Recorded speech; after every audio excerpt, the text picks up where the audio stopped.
the station covering all of the DMV. This is DC News Now.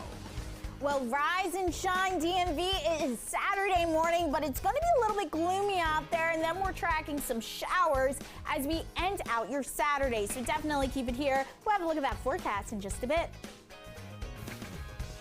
And ahead this morning on DC News Now, a DC police officer facing federal charges this morning after allegedly leaking information to the far-right extremist group, the Proud Boys.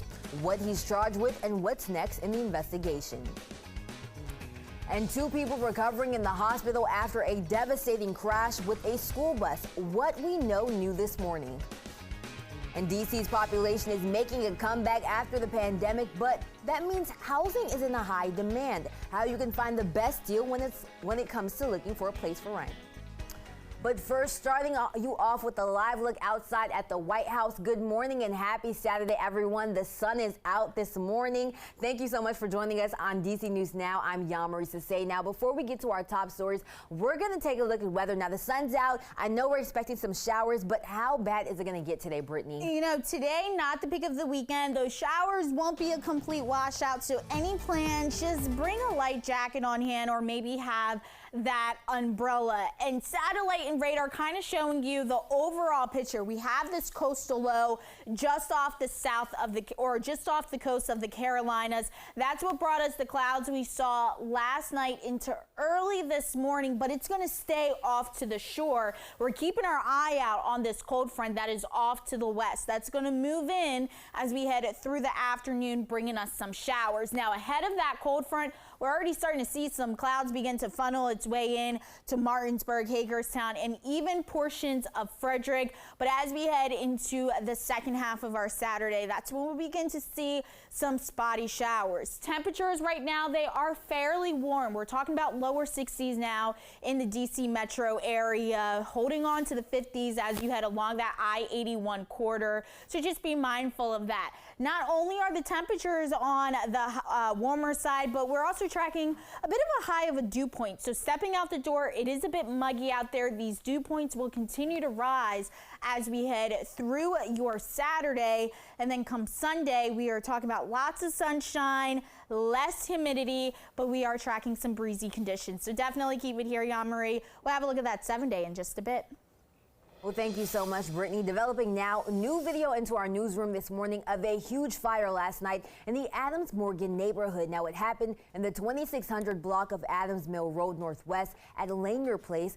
20 units were called to the scene, more than 100 personnel, and DC Fire says all 28 apartments are now uninhabitable. At least 24 people are displaced this morning, but luckily, no one was hurt.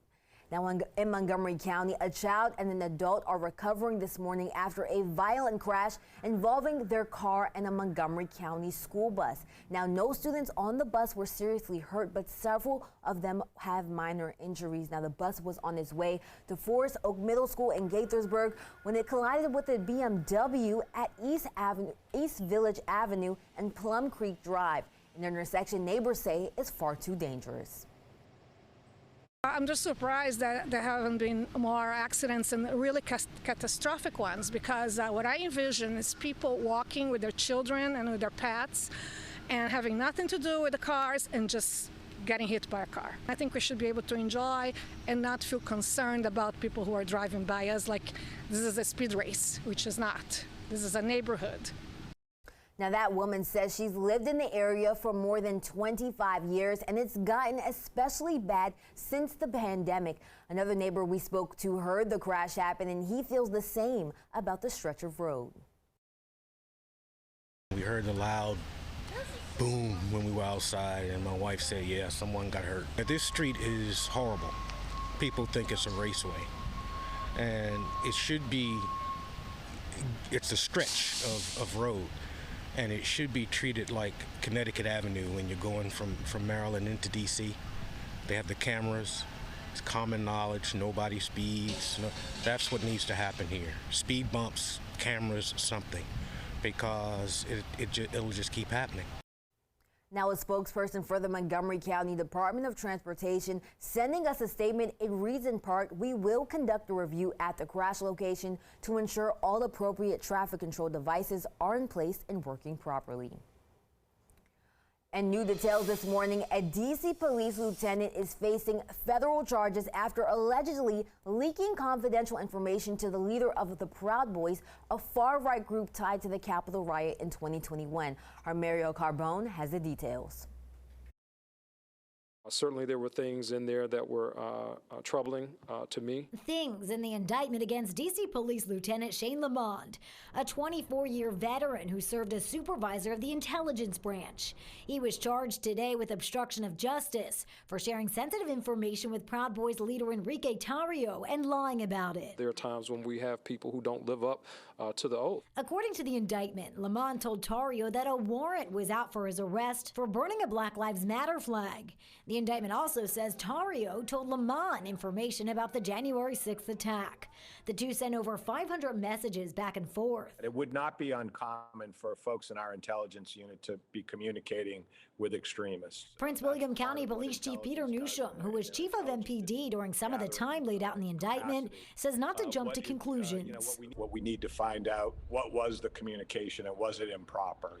Of the lieutenant that's involved is a pretty highly regarded guy. Despite that, Newsham says having any officer on the force tied to an extremist group is a danger. Anybody who's involved in behavior that's hateful or extremist gets attributed to all of us. The rest of the agency doesn't want to have these types of people on the department. In D.C., the council passed legislation to prevent white supremacy on the police force. It's part of the Police Justice Reform Act passed last year, a measure Congress is currently trying to repeal. Now, Tarrio was convicted earlier this month for seditious conspiracy for his involvement in the January 6th attack. In the meantime, Lamond has been on administrative leave since last year when MPD first heard about the federal investigation into him. I am now the 6th Alexandria mayor who has stood up here and eagerly awaited the opportunity to say these words. Alexandria, your Potomac Yard station is open! And with that long-awaited opening of the Potomac Yard station gave commuters something they have been waiting for a very long time. Now, the new station opened yesterday, connecting the blue and yellow line riders to stations across the DMV, and it's just one stop away from the Reagan National Airport. It's the 98th metro station to open and the 7th to open in Northern Virginia in the past 6 months. But this station has lofty expectations. With this new connectivity, there are hopes Potomac Yard could become the next big neighborhood. Now, Northern Virginia Bureau reporter Max Marcilla has a closer look at what the new station will mean for businesses in Northern Virginia. It was a moment of celebration, but now the work continues.